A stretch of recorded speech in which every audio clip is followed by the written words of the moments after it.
What's next on the SoME agenda?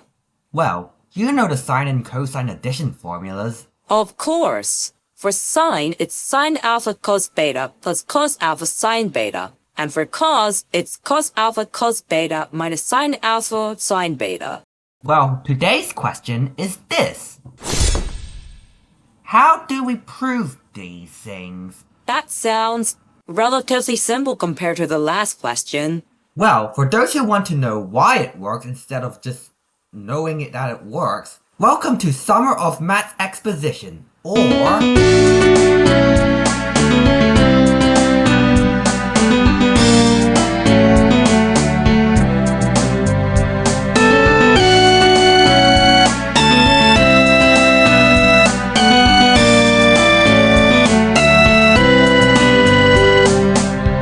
Okay, this is a right triangle with one angle alpha plus beta. What we want to show is the ratio between this side and this side, or this side and this side. Let's break the angle down and we get this. This triangle is this right triangle. For simplicity's sake, let's label this 1. Which means this side must be cos alpha and this other side must be sine alpha. Now, we can break this other triangle down into a right triangle and like a third triangle. Notice that the hypotenuse of the triangle with angle alpha is the adjacent side of the triangle with angle beta. So this side must be tan beta or something. And this side must be sec of beta. Secant, or sec for short, is 1 over cosine. Now, all we have to do is figure out the side length of the last triangle. First, let's just figure out the angles. Okay, so this angle right here is one of the angles of the entire right triangle. The other angle, of course, being alpha plus beta. So it must be 90 minus alpha minus beta. Meanwhile, this angle is beta, so this angle must be 90 minus beta. And this is part of a complementary angle. This is 90 plus beta, which means this last angle should be alpha. Did I get that right? Yeah, you did.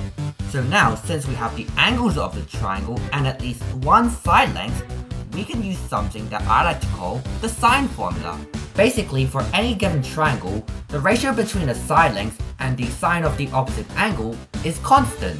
In other words, A over sine of alpha equals B over sine of beta equals C over sine of gamma. First of all, let's figure out this side length.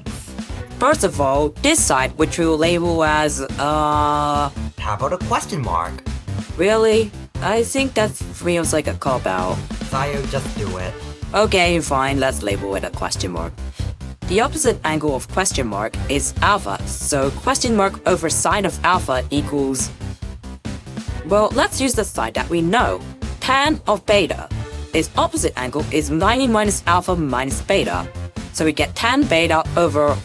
Wait, which is equal to cos of alpha plus beta, is exactly what we're trying to figure out. Well spotted, Sayo. Actually, this side length plus sec of beta is equal to the hypotenuse of the big alpha plus beta triangle. And we already know its adjacent angle is the same as the adjacent angle of the alpha triangle. Cos of alpha. You know what that means. We can treat it like an equation that we can solve for. Spot on, Sayo. Rearranging it, we get this, multiplying both sides by cos of beta. Tan of beta times cos of beta is just sine of beta, and sec of beta times cos of beta is just 1. So in the end, we get cos of alpha times cos of beta minus sine of alpha times sine of beta equals cos of alpha plus beta. There we go! After this, we can derive the sine of addition formula. Let's just forget about the triangle and work off the identity cos squared of theta plus sine squared of theta equals 1. Rearranging, we get this. We can replace the theta with alpha plus beta, and we can substitute cos of alpha plus beta with the thing we derived earlier. Expanding, we get this, and simplifying, we get this. What next? Hey, I've got an idea. What if we turn this 1 into a 1 times 1? What's up? How does that help? We can use the identity from before.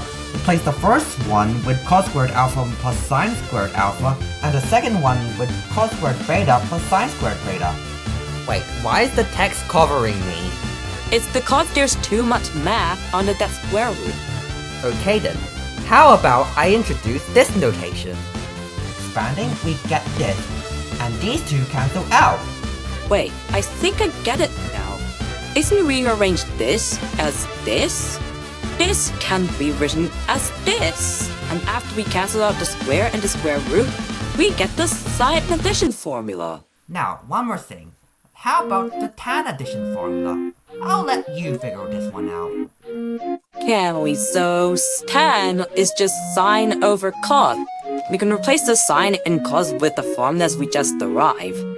Dividing both sides by cos alpha cos beta, the top becomes this, which cancels as this, and this bottom cancel out is this, which we can rewrite as this. I feel like we're using the word this too much. Yeah. So anyways, we get sine of alpha over cos of alpha plus sine of beta over cos of beta all over 1 minus sine of alpha sine of beta over cos alpha cos beta. And of course, since sine over cos equals tan, we could replace them with this. Sorry, I meant we replace them with tan and we get tan of alpha plus tan of beta all over 1 minus tan alpha tan beta. There we go, tan formula. We could also derive the secant addition formula, but frankly we don't want to get ahead of ourselves and this video is already long as it is. See you in week 3! Okay, let's both agree to not use the word this at all next video. I agree.